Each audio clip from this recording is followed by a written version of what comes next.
Lux presents Hollywood.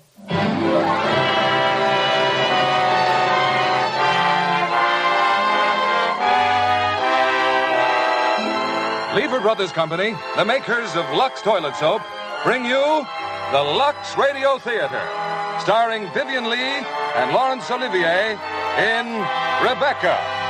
Ladies and gentlemen, your producer, Mr. William Keighley.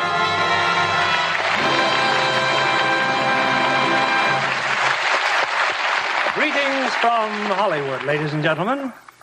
The motion picture industry was delighted when Laurence Olivier and Vivien Leigh decided to return to the United States after too long an absence. As you know, they're recognized as two of England's finest artists. We've honored Miss Leigh with our Academy Award for her performance as Scarlett O'Hara and Mr. Olivier for his Hamlet. So I was especially delighted I was able to persuade them to appear on the Lux Radio Theater. Since they're sailing next week for England, their schedule is extremely tight, and we consider it a rare privilege to have them in their first and only radio appearance together on our stage. We chose David O. Selznick's immortal screenplay, Rebecca. First, because of Laurence Olivier's brilliant characterization in his original role of Maxime de Winter. And second, because the role of Mrs. de Winter is tailored to the charm and acting ability of Vivien Leigh. We regret that Sir Lawrence and Lady Olivier can't stay longer in our country. But we hope when they sail next week for England, they'll take along plenty of Lux toilet soap. Vivien Leigh has been a friend of Lux for years. Now here's our play, starring Laurence Olivier as Maxime de Winter and Vivien Leigh as the woman who tells the story of Rebecca.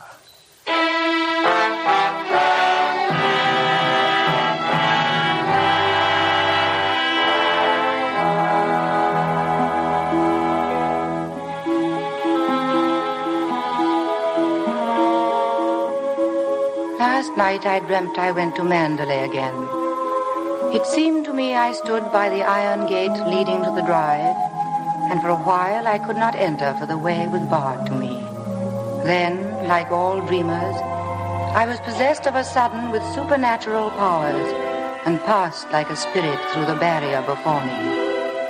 The drive wound away in front of me, twisting and turning, and finally there was Mandalay. Mandalay, secretive and silent.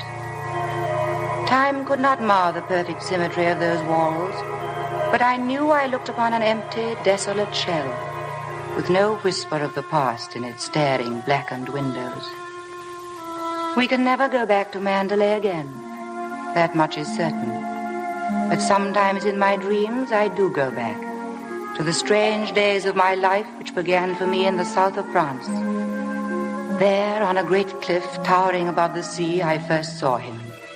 He was looking down, staring at the rocks below. And then suddenly, I thought I saw him about to... No, stop! What the devil are you shouting about? Who are you? What are you staring at? Oh, I'm sorry, I didn't mean to stare, but you were so close to the edge of the cliff, I was afraid that... Oh, you were? Well, what are you doing here? I was only walking. I came up the path and I... Well, get on with your walking. Don't hang about here screaming. Go on.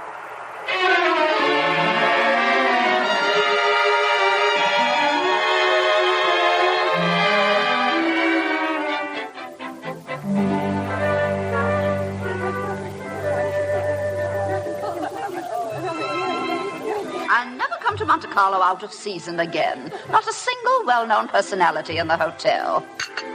This coffee's stone cold. Waiter, garçon. I don't believe he can hear you, Mrs. Van Hopper. Well, get him. What are you being paid for, girl?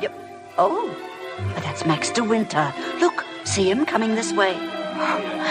What are you looking so surprised about? Why, I saw him today on the cliff path. Mr. de Winter, how do you do? How do you do? I'm Edith Van Hopper. Do you remember me? It's so nice to run into you here. Do sit down and have some coffee. Mr. De Winter's having some coffee with me. You may go. Of course. I'm afraid I must contradict you. You shall both have coffee with me. Garçon, coffee, please. Oui, monsieur. You know, I recognized you just as soon as you came in. Are you playing the tables much here at Monte? No, I'm afraid that sort of thing ceased to amuse me years ago. Oh, I can well understand that. If I had a home like Mandalay, I should certainly never come to Monte. I hear it's one of the biggest places in that part of the country, and you just can't beat it for beauty. A cigarette, Mrs. Van Hopper. Oh, thank you. And you? Oh, no, thank you. And what do you think of Monte Carlo? Or don't you think of it at all? Well, I think it's rather artificial. She's spoiled, Mr. De Winter. That's her trouble.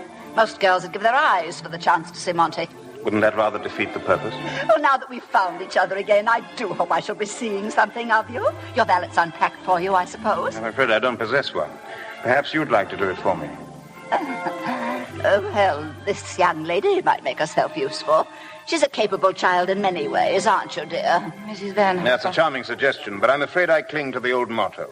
He travels fastest who travels alone. Perhaps you've not heard of it. Good night. Well, what do you make of that?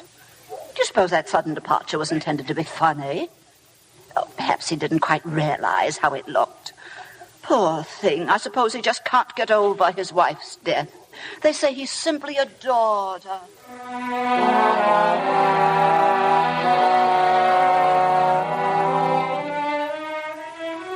When I came alone to the dining room the following day, he was already there, at the next table.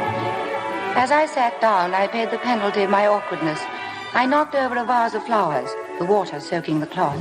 Mademoiselle. Oh, I'm so sorry. What a stupid thing to do. You can leave that, waiter. Go and let another place at my table. Mademoiselle will have lunch with me. Oui, monsieur. Oh, no, I couldn't possibly. Why not? Oh, please don't be polite. It's very kind of you, but... I wasn't being polite. I should have asked you to lunch with me, even if you hadn't been so clumsy. Sit down. We needn't talk to each other if we don't feel like it. Well, thank you very much. What's happened to your friend? Oh, she's ill in bed with a cold. Oh. I'm sorry I was rude to you yesterday. The only excuse I can offer is that I have become boorish through living alone. You weren't really. You just wanted to be by yourself. Tell me, is Mrs. Van Hopper a friend of yours or just a relation? No, she's my employer. I'm what is known as a paid companion. I didn't know that companionship could be bought. Is that a sketching pad? Do you sketch? Yes, a little. Were you going sketching this afternoon? Yes? Where? Oh, I haven't made up my mind. I'll drive you somewhere in the car. Oh, no, please don't. I didn't Nonsense, mean nonsense. Order your lunch and we'll get along.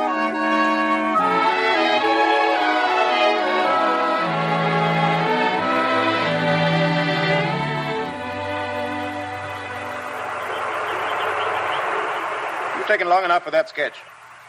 I shall expect a really fine work of art. You're not a very easy subject. Your expression keeps changing all the time.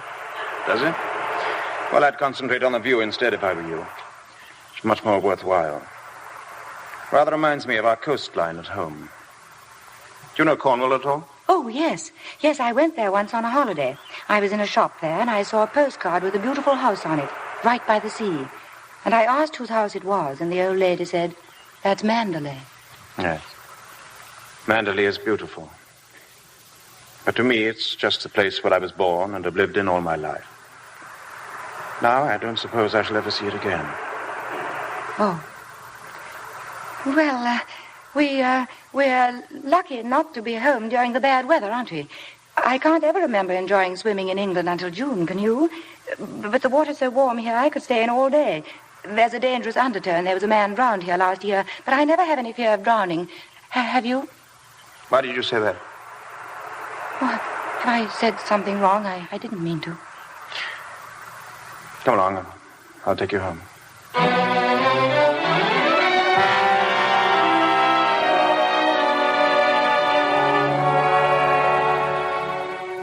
That night I learned the reason for his strangeness. I was late getting back to the hotel. As I opened the door of Mrs. Van Hopper's suite, I heard her talking to someone on the telephone. Oh, yes, I knew him quite well. I knew his wife, too.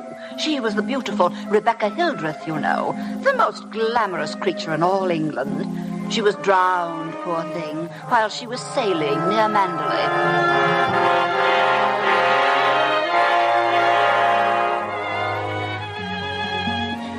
I am glad it cannot happen twice. The fever of first love. For it is a fever and a burden, too. I have forgotten much of Monte Carlo, of those morning drives with him, of where we went, of what we said. But I have not forgotten how I trembled as I sat beside him.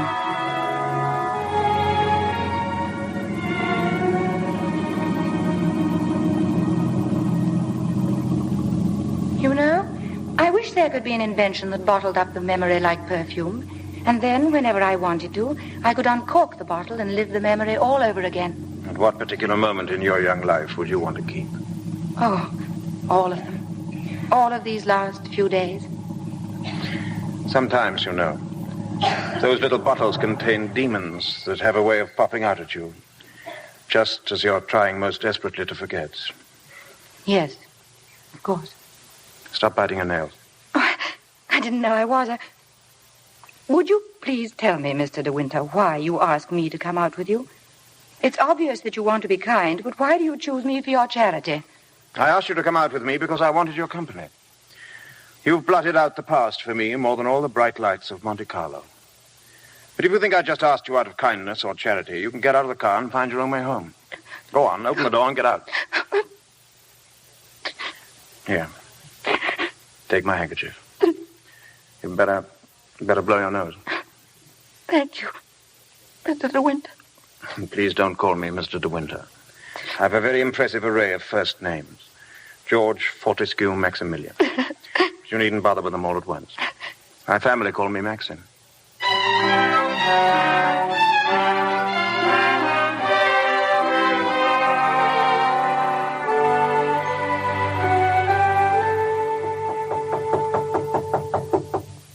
Come in. Well, hello. What are you doing here? Anything the matter? I've come to say goodbye, Maxim. We're going away. What on earth are you talking about? But it's true. We're going now. I was afraid I wouldn't see you again. Where's she taking you to? New York. I don't want to go. I shall hate it. I shall be miserable. Do you mind if I finish shaving? I shan't be long.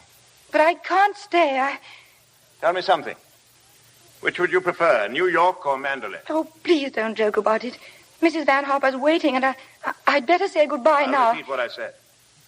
Either you go to America with Mrs. Van Hopper, or you come home to Mandalay with me. You mean you want a secretary or something? I'm asking you to marry me, you little fool. Marry you? Well, my suggestion doesn't seem to have gone at all well. I'm sorry. Oh, but you don't understand. It's that well, I'm not the sort of person men marry. What on earth do you mean? Well, I don't belong in your sort of world, for one thing. What is my sort of world? Well, Mandalay. Oh, you know what I mean. Well, I'm the best judge of whether you belong there or not. Of course, if you don't love me, that's a different thing. Fine blow to my conceit, that's all. I do love you. I love you most dreadfully. I've been crying all morning because I thought I'd never see you again. Bless you for that. I'll remind you of this one day, and you won't believe me. It's a pity you have to grow up.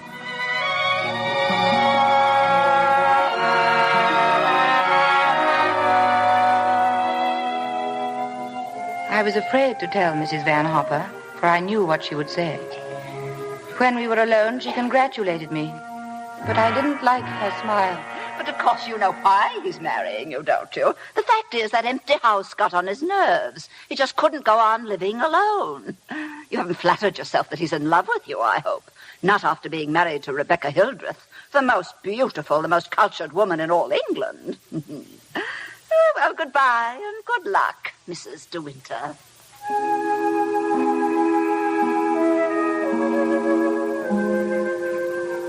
We were married that evening in a little village near the sea.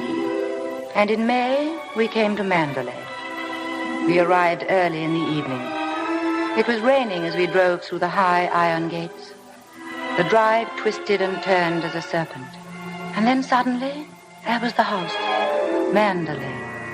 A thing of grace and beauty, and yet somehow almost frightening. As we came into the great hall, I saw that it was crowded with people, the staff of the house and the estate. They stood silent and curious, gazing at me. And then someone advanced from the sea of faces. She was tall and gaunt, dressed in deep black, and her prominent cheekbones and hollow eyes gave her a sort of skull's face. This is Mrs. Danvers. You don't have to worry about the house at all, darling. Mrs. Danvers takes care of everything. Good evening, Mrs. Danvers. Good evening, madam. I have everything in readiness for you. Oh, that's very good of you. Will you go to your room now, madam, or will you have tea in the library? Why, I don't think The room first, Mrs. Danvers. Yes, sir. This way, if you please, madam.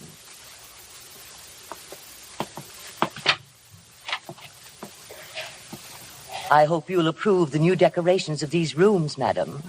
Oh, I didn't know that they'd been changed. What did it look like before? It had an old paper and different hangings.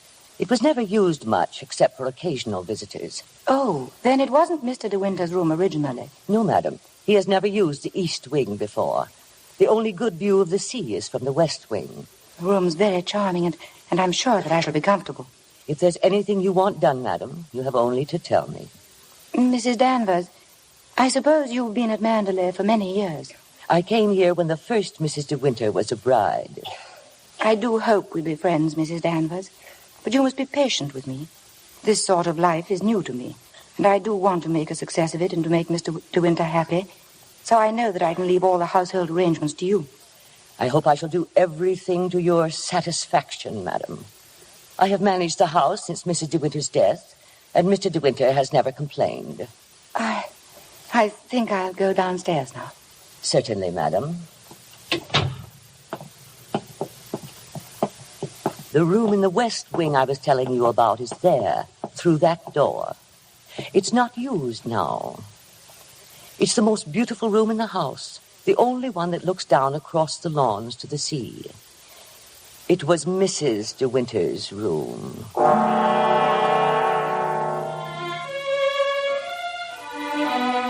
I knew even then that Mrs. Danvers despised me, standing there watching me, laughing silently at my awkwardness, telling me over and over that there had been another before me, the beautiful Rebecca Hildreth.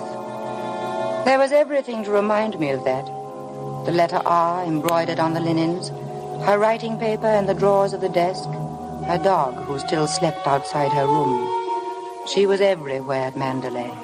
Rebecca, who had died, and who still wandered through that house.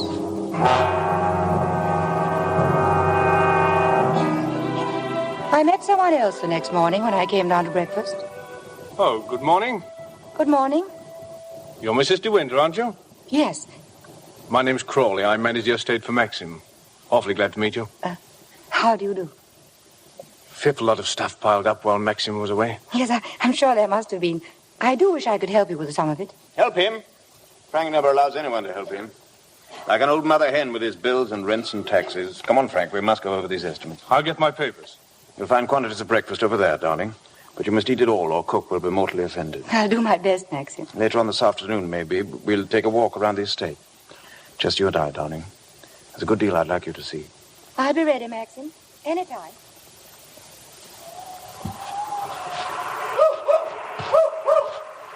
Come along, Jasper. Come along. Keep that coat round you, dear. It isn't raining now, Maxim, must I? Certainly, certainly. Can't be too careful with children. Oh, it's glorious here. I love every foot of it, Maxim. Jasper, here. Not that way. Jasper, come back. He went down those steps by the cliff. Where does that lead to? It leads to a little cove where we used to keep a boat. Let's go down. No, they're perfectly dull and an interesting stretch of sand, just like any other. Oh, please, Maxim. Some other time, darling, not today. Listen. Is that Jasper? Well, there must be something wrong. Perhaps he's hurt himself. No, he's all right. Leave him alone, dear. I think I'd better go... No, come back. Don't bother about him, I tell you. He can't come to any harm. He'll find his own way back.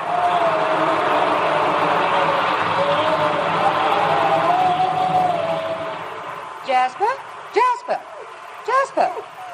Oh, there you are. What do you want in that cottage, Jasper? Come on home. Come on, Jasper. He comes here looking for her. Oh, I didn't know there was anybody.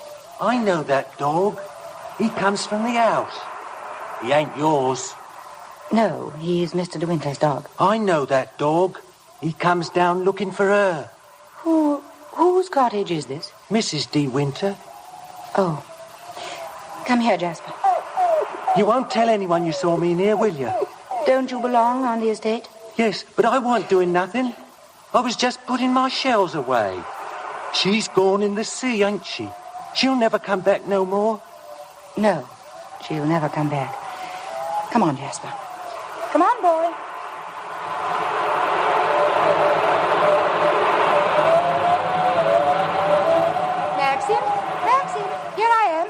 right? Oh, Maxim, I'm sorry I was such a time. You knew I didn't want you to go there, but you deliberately went. Oh, why not? There was only a cottage down there and a strange man. Well, don't go there again, do you hear? Oh, why not? Because I hate the place. And if you had my memories, you wouldn't go there or talk about it or even think about it. What's the matter? Oh, I'm sorry. Maxim. We should have stayed away. We should never have come back to Mandalay. What a fool I was. Oh, I've made you unhappy. Somehow I've hurt you. I can't bear to see you like this because I love you so much. Do you? Do you? I've made you cry. Forgive me. I sometimes seem to fly off the handle for no reason at all, don't I? Come, we'll go home and have some tea and forget all about it. Yes, let's forget all about it.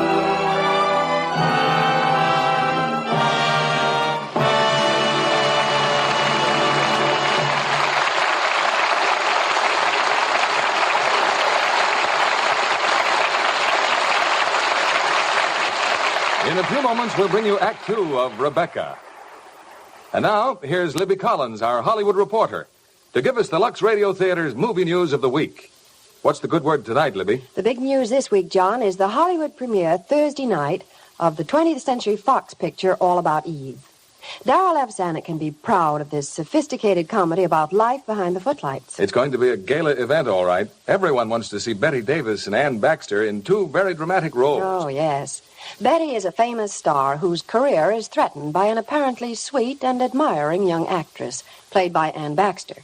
Almost too late, she finds she's befriended a ruthless schemer with no scruples about stealing her career and the man she loves. Anne turns out to be a rather unsympathetic character, doesn't she? Yes, indeed. But she's certainly easy on the eyes. Oh, and what a glamour girl she is in All About Eve. She has charm and vivacity, too. That Lux complexion of hers never looked lovelier than it does in the close-ups. Camera close-ups are so revealing. That's why, of course, so many famous stars depend on Lux Soap beauty care. Yes, John. Screen stars can't take chances with million-dollar complexions. Lux Soap gives delicate skin the protecting care it needs. No wonder stars like Ann Baxter wouldn't be without it. There's something about that active lather. It leaves skin looking so fresh. All you do is smooth on that rich, active lather. Work it well in, rinse, and then pat with a soft towel to dry. That's Ann Baxter's daily care, and I think every woman who tries it will be delighted with the new beauty active lather facials give her skin. That's a smart tip, Libby. Lux Soap is as gentle as fine a soap as you can buy for complexion care. Why not get Hollywood's own beauty soap tomorrow? Remember, 9 out of 10 screen stars use fragrant white Lux toilet soap. Now, our producer, Mr. William Keeley. Act Two of Rebecca, starring Laurence Olivier as Maxim and Vivien Leigh as Mrs. De Winter.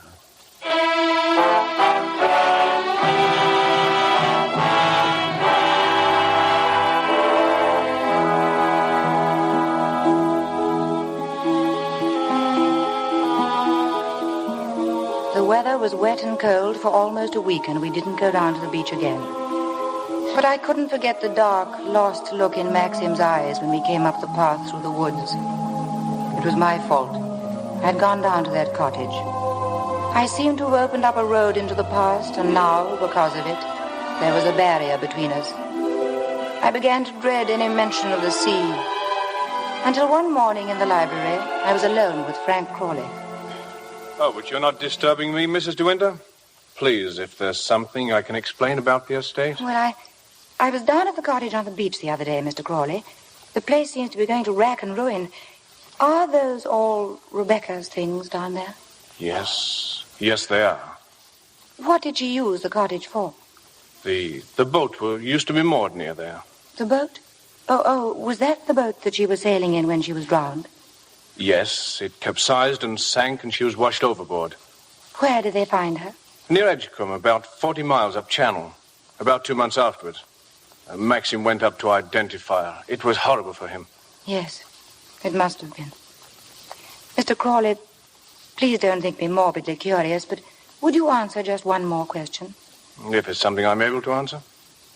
Tell me, what was Rebecca really like? I suppose she was the most beautiful creature I ever saw.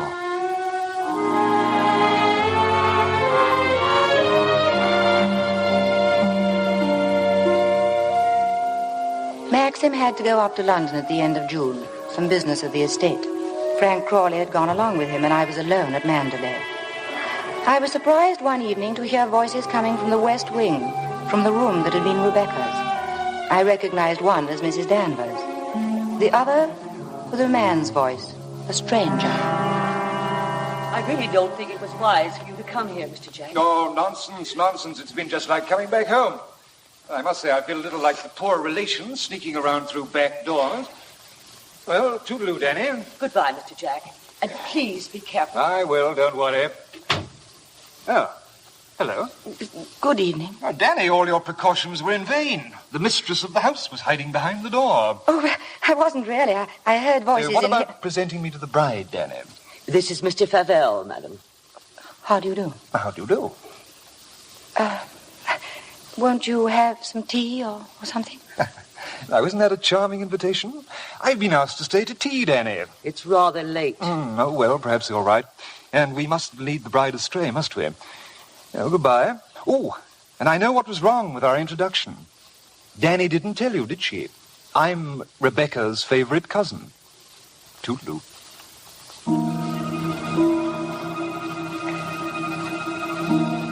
The man went quickly down the stairs, and Mrs. Danvers went after him. I had a terrifying impulse to see what lay behind the door in front of me, the door of Rebecca's room. I pushed it open slowly. I could hear the sea plainly through the window. I had expected to see the furniture swathed in dust sheets, but nothing was covered up. There were flowers on the dressing table, a satin dressing gown on the chair, and beneath a pair of bedroom slippers. And then, suddenly, the door closed behind me. Do you wish anything, madam? No, I just came in. You've always wanted to see this room, haven't you? Why did you never ask me to show it to you? It's a lovely room, isn't it? The most beautiful room you've ever seen. Everything is kept just as Mrs. De Winter liked it. Nothing has been altered since that last night. This is where I keep her clothes. You would like to see them, wouldn't you? Feel this wrap. It was a Christmas present from Mr. De Winter. He was always giving her expensive gifts the whole year round. You wouldn't think she'd been gone so long, would you? Sometimes when I walk along the corridor, I fancy I hear her just behind me. That quick, light step. I couldn't mistake it anywhere. It's not only in this room, it's in all the rooms in the house. I can almost hear it now.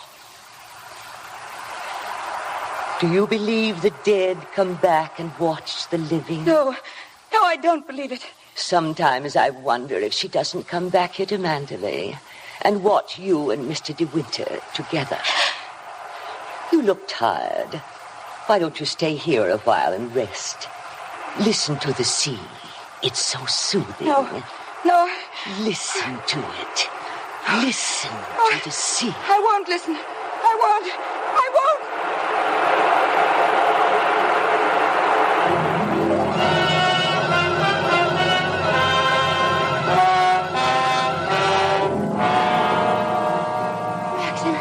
Maxim, I'm so glad you're home again. Hey, you're choking me. How am I? Well, what have you been doing with yourself? Oh, darling, I've been thinking.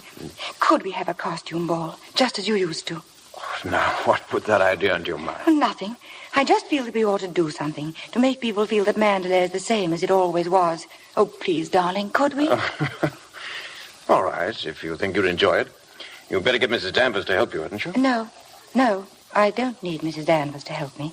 I can do it by myself, Maxim. Oh. All right, my sweet, I'm sure you can.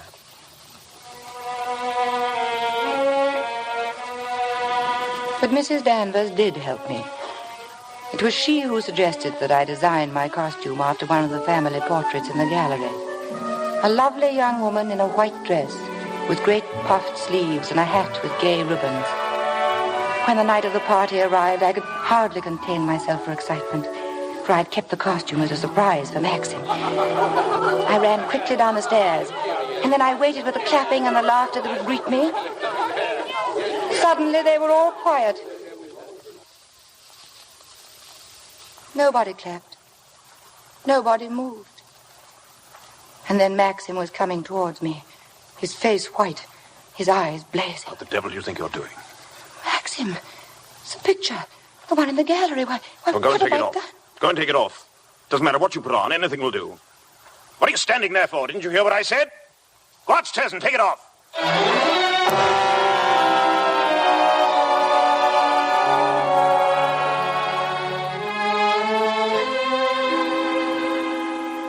May I help you with another gown, madam? No. No, thank you, Mrs. Danvers. Mr. DeWitt was upset. I watched you just now, madam. I watched you go down the stairs, just as I watched her a year ago. Even in the same dress, you couldn't compare with her. The same dress? You knew it. You knew that she wore it, and yet you deliberately suggested I wear it. Why do you hate me? What have I done to you that you should hate me so? You tried to take her place. You let him marry you. I've seen his face, his eyes. They're the same as those first weeks after she died. I used to listen to him walking up and down, all night long, night after night, thinking of her, suffering torture because he'd lost her. I don't want to know. I don't want to know. You thought you could be Mrs. De Winter, live in her house, walk in her steps, take the things that were hers. But she's too strong for you. You can't fight her. No one ever got the better of her. Never, never. She was beaten in the end, but it wasn't a man. It wasn't a woman. It was the sea. Oh, stop it. Stop. You're overwrought, madam. I'll open a window for you. A little air will do you good. Come and stand here, madam. Don't be afraid. Now look down there. Isn't the sea lovely? Why don't you go? Why don't you leave Manderley? He doesn't need you. He's got his memories. You've nothing to stay for. You've nothing to live for, really, have you? Look down there. It's easy, isn't it? Why don't you? Why don't you? Go on. Don't be afraid. Why don't you jump?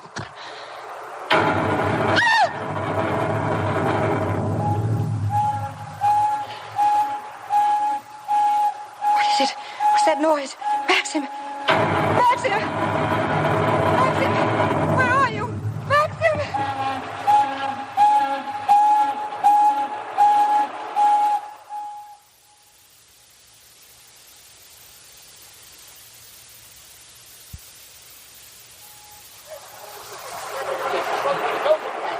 What is it, Frank? What's happened? Shipwreck. There's a ship aground sending up rockets. Robert, notify the Coast Guard. Shipwreck.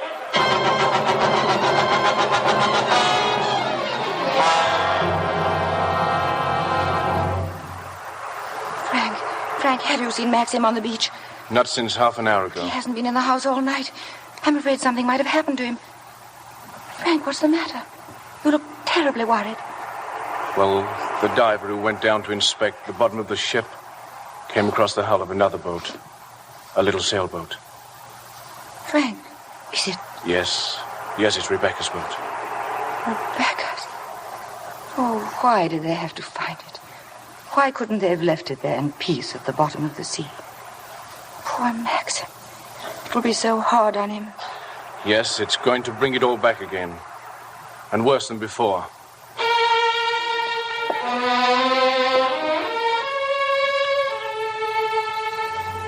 I searched the beach frantically for Maxim, but there was no sign of him. And suddenly I came upon the boathouse, Rebecca's cottage. There was a light burning dimly in the window. I pushed open the door, and there, in the glow of the dying fire, I saw the tortured face of Maxim. Hello. Come in. Maxim, you haven't had any sleep. Have you forgiven me? Forgiven you? For last night. For my stupidity about the costume. Oh, that. I'd forgotten. Oh, Maxim, can't we start all over again? I don't ask that you should love me. I won't ask impossible things. But I'll be your friend and companion. I'll be happy with that. You love me very much, don't you? But it's too late, my darling. We've lost our little chance of happiness. No, Maxim. Yes. No. It's all over now. Rebecca has won. Her shadow has been between us all the time, keeping us from one another. She knew this would happen. What are you saying? They sent a diver down. He found another boat. I know. Rebecca's boat. Yes. The diver made another discovery. He broke one of the ports and looked into the cabin. There was a body in there. A body? Then she wasn't alone. There was someone sailing with her. You don't understand. There was no one with her. It's Rebecca's body lying there on the cabin floor. No. The woman that was washed up at Edgecombe. The woman that is now buried in the family crypt. That was not Rebecca. That was the body of some unknown woman, unclaimed, belonging nowhere.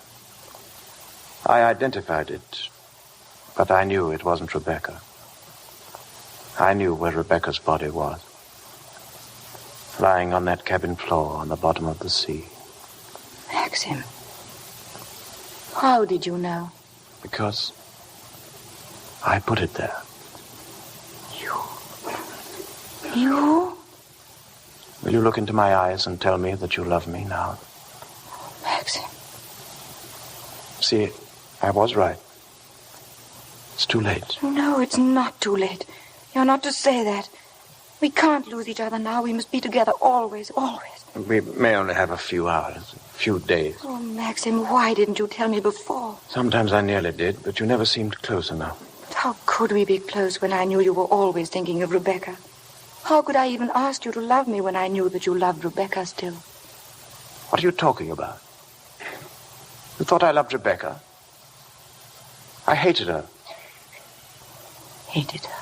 Oh, I was carried away by her, enchanted by her, as everyone was. But I never had a moment's happiness with her. She was incapable of love, or tenderness, or decency. You didn't love her? Remember that cliff where you first saw me in Monte Carlo? Well, I went there with Rebecca on our honeymoon. That was where I found out about her. 4 days after we were married. She stood there, laughing, her black hair blowing in the wind, and told me all about herself. Things I'll never tell a living soul. I wanted to kill her. I'll make a bargain with you, she said. You'd look rather foolish trying to divorce me now after 4 days of marriage. So I'll play the part of a devoted wife, mistress of your precious Mandalay. And people will visit us and envy us and say we're the luckiest, happiest couple in the country. What a grand joke it'll be. What a triumph. I should never have accepted her dirty bargain, but I did. And I kept it. So did she, apparently. But after a while, she began to grow careless. She took a flat in London and she'd stay away for days at a time. Then she started to bring her friends down here. I warned her, but she only shrugged her shoulders. Then there was a cousin of hers, a man named Favell. Yes, I know him. He came the day you went to London. Why didn't you tell me? I didn't like to. I thought it would remind you of Rebecca. Remind me? As if I needed reminding. Favell used to visit her here in this cottage. I found out about it, and I warned her that if he came here again, I'd shoot them both. One night, when I found that she'd come back quietly from London, I thought that Favell was with her. I decided to come down here and have it out with both of them. But she was alone. She was lying on the divan. She looked ill. Queer. Suddenly she got up, started to walk toward me. When I have a child, she said, neither you nor anyone else can ever prove it wasn't yours. You'd like to have an heir, wouldn't you, Max, for your precious Mandalay? And she started to laugh. How funny, she said. I'll be the perfect mother just as I've been the perfect wife. And no one will ever know. She was face to face with me. She was smiling. Well, Max, what are you going to do about it? Aren't you going to kill me? I suppose I went mad for a moment. I must have struck her. She stood staring at me. She looked almost triumphant. And then she started toward me again, smiling. Suddenly she stumbled and fell. When I looked down, ages afterwards it seemed, she was lying on the floor. She'd struck her head on a heavy piece of ship's tackle. I remember wondering why she was still smiling. And then I realized she was dead. But you didn't kill her. It was an accident. Who would believe me? I lost my head. I knew I had to do something, anything. I carried her out to the boat. I put her in the cabin. When the boat seemed a safe distance from the shore, I took a spike and drove it again and again through the planking of the hull. I opened up the seacocks, and the water began to come in fast. Then I climbed over into the dinghy and pulled away. Then I saw the boat keel over and sink. It started to rain. Maxim, does anyone else know of this? No one. Then you must explain it. It's got to be the body of someone you've never seen before. No, they're bound to know her. Her rings and bracelets, she always wore them. They'll identify her body. Then they'll remember that other woman. The other woman buried in the crypt. Maxim. I've done a very selfish thing in marrying you. I've loved you, my darling. I shall always love you.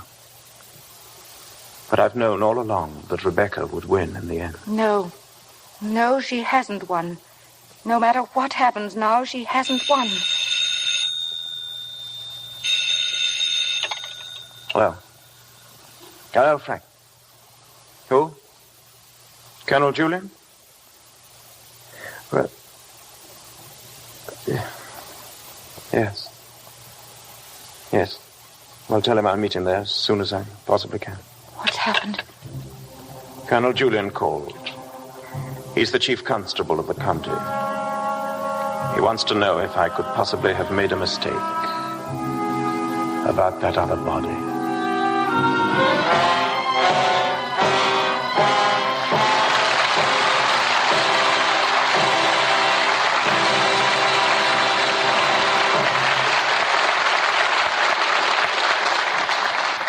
In a few moments, we'll return with the third act of Rebecca.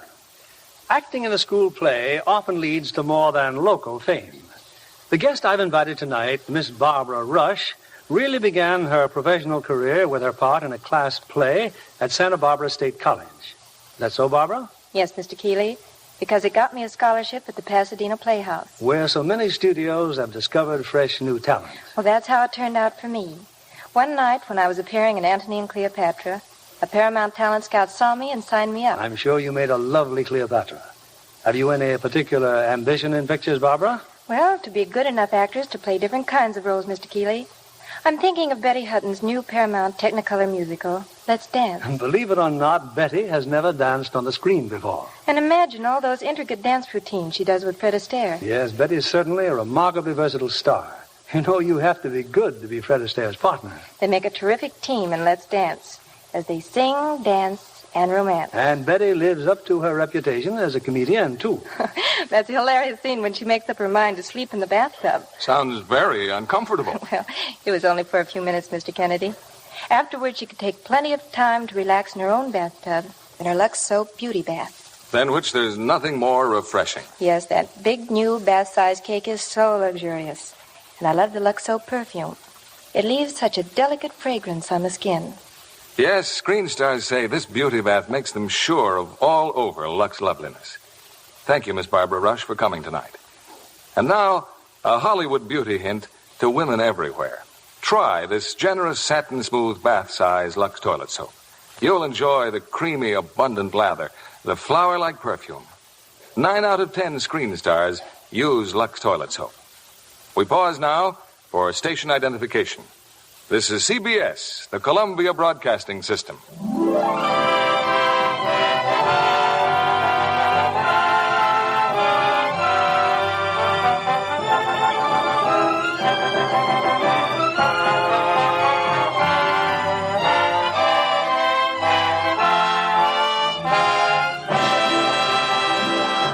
The curtain rises on Act 3 of Rebecca, starring Laurence Olivier as Maxime de Winter and Vivien Leigh as Mrs. de Winter.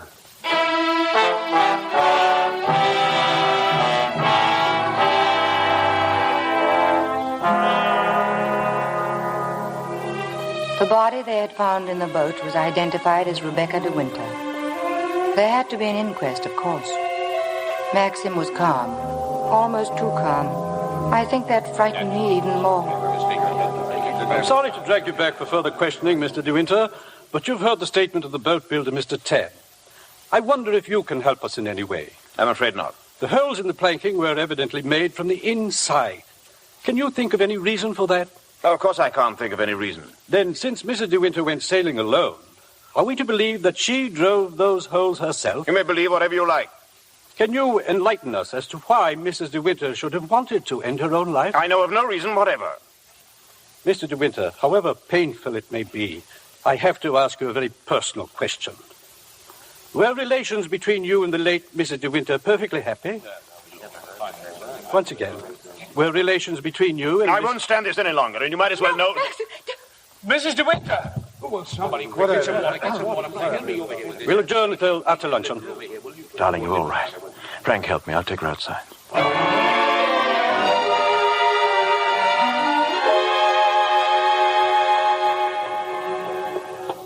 Careful, darling. There's no rush.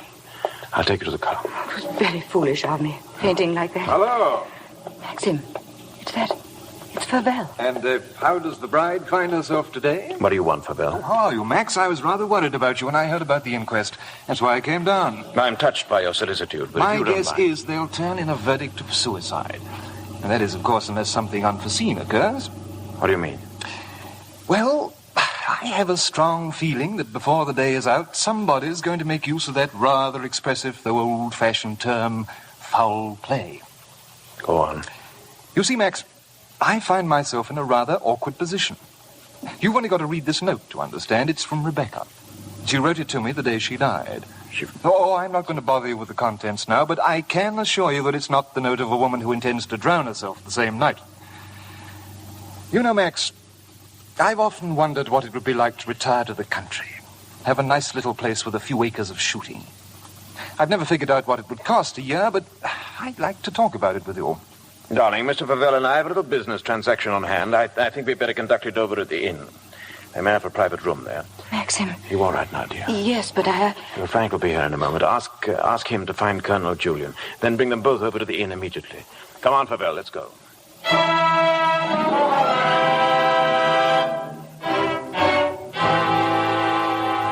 Colonel Julian, this is Mr. Fabel. Oh, I know Colonel Julian. We're old friends, aren't we? Good morning. And since you're old friends, I assume you also know that he's head of the police here.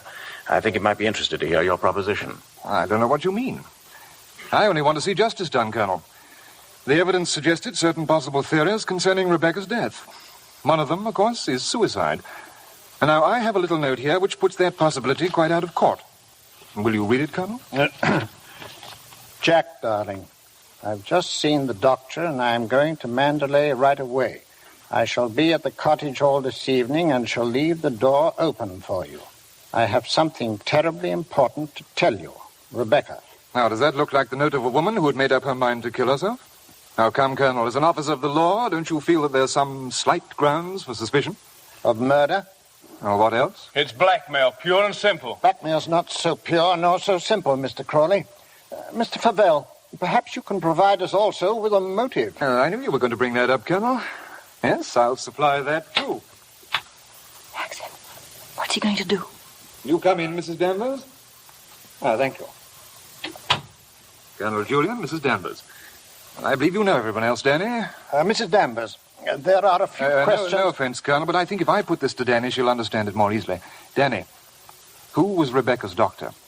Mrs. De Winter always had Dr. McLean from the village. No, you heard. I said Rebecca's doctor in London. We know that Rebecca went to a doctor in London on the last day of her life. Who was it? I don't know. Oh, I understand, Danny. You're trying to defend her.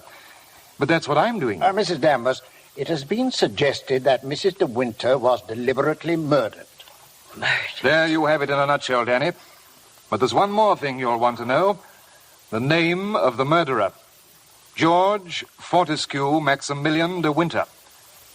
Well, Danny? There was a doctor. Mrs. De Winter sometimes went to him privately. What was his name? Dr. Baker. 165 Gold Hawk Road, Shepherd's Bush. There you are, Colonel. There's where you'll find your motive. He'll tell you why Rebecca went to him, to confirm the fact that she was going to have a child, a sweet, curly-headed little child. She told Max about it. And so, like the gentleman of the old school that he is, he killed her. Maxim, I'm afraid we shall have to question this, Dr. Baker. I'm ready to leave now, if you wish. Maxim, let me go with you. Please, darling, wait for me at Mandalay. I'll be back first thing in the morning.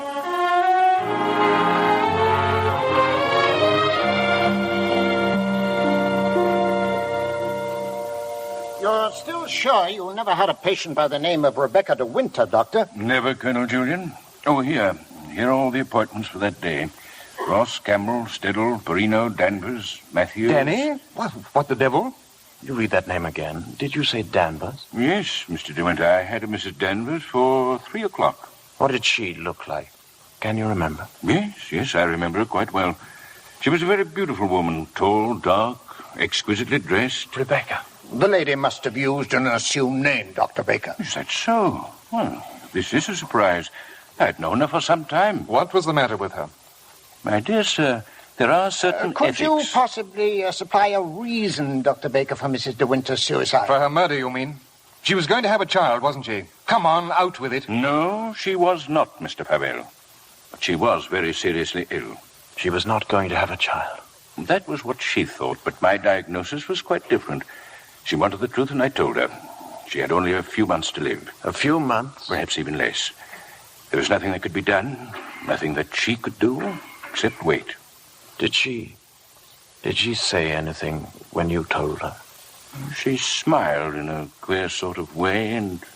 Oh, yes, I remember she said something that struck me as being very peculiar at the time. When I told her it was a matter of months, she said, "Oh, no, Doctor. Not that long." Thank you. You've been very kind. You've told us all we wanted to know. I should like to have a talk with you, Mr. Favell. I didn't know that... Will we be needed any further at the inquest, Colonel Julian? No, I can see to it that Maxim's not troubled any further. Thank you, Colonel.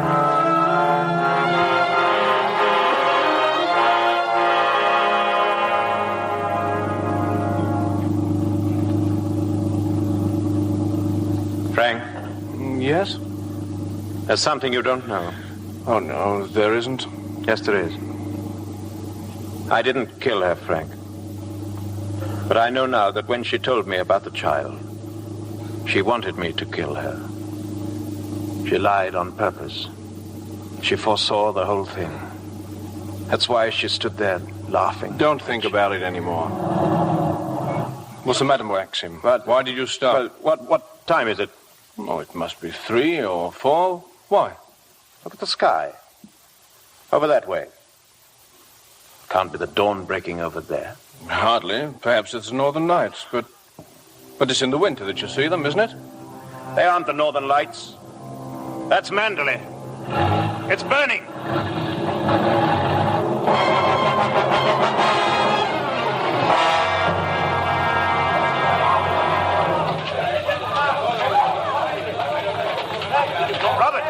Robert, have you seen Mrs. De Winter? Where is she? Maxim, here. Oh, thank heaven you've come back to me. Are you all right? Yes, I'm all right, but Mrs. Danvers, she's gone mad. She set the fire. She said she'd rather destroy Mandalay than see us happy here. There she is, at the window. The west wing! Maxim! She'll be killed!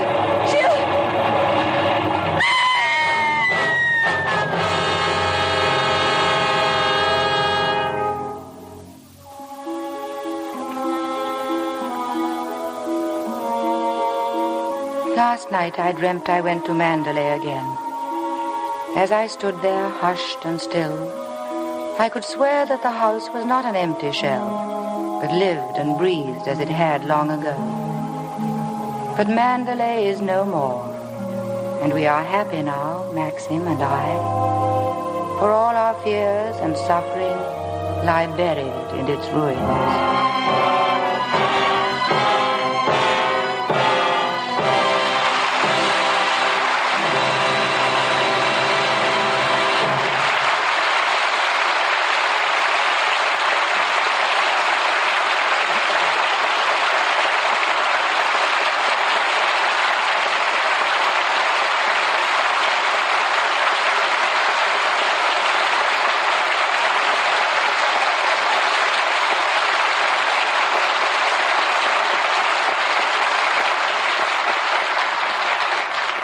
The curtain falls on Rebecca, and all our thanks for a truly memorable evening to Laurence Olivier and Vivien Leigh.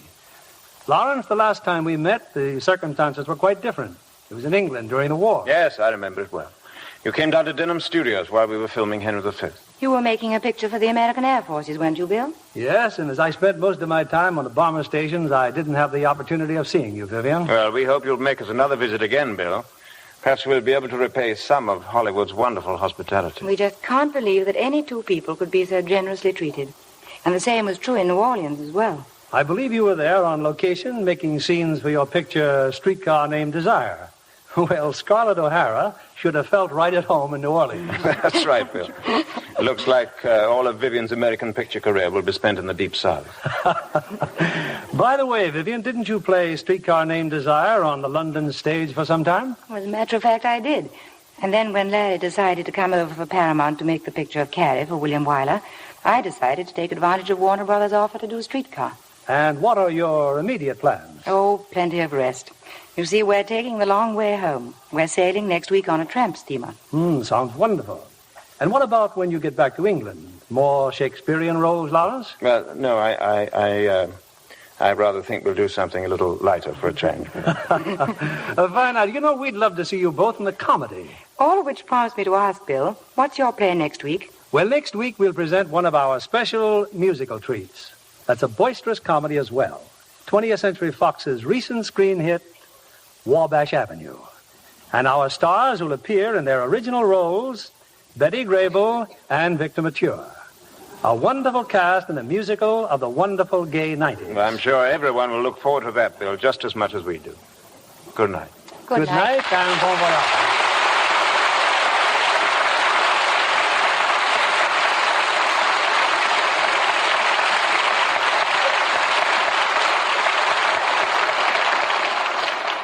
Who is this Hollywood star? She was born in Paris, but speaks English without a trace of an accent.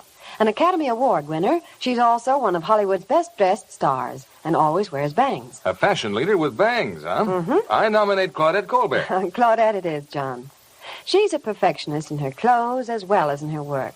She insists on Lux Flakes care for all her lovely washables, from exquisite suit blouses to flannels, ski shirts, and soft wool sweaters. Actual washing tests prove this gentle care keeps colors at their loveliest up to 3 times as long. No wonder Hollywood stars won't risk ordinary washing methods for their glamorous wardrobes. Take Claudette Colbert's tip. Give all your nice washables that lovely Lux look. Get a big box of Lux Flakes tomorrow.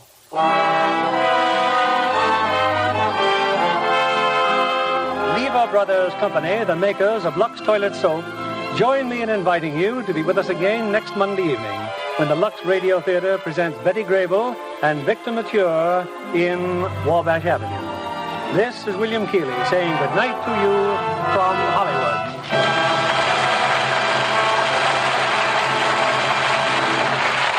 Heard in our cast tonight were Betty Blythe as Mrs. Danvers, John Dodsworth as Flavel, and Eleanor Audley as Mrs. Van Hopper.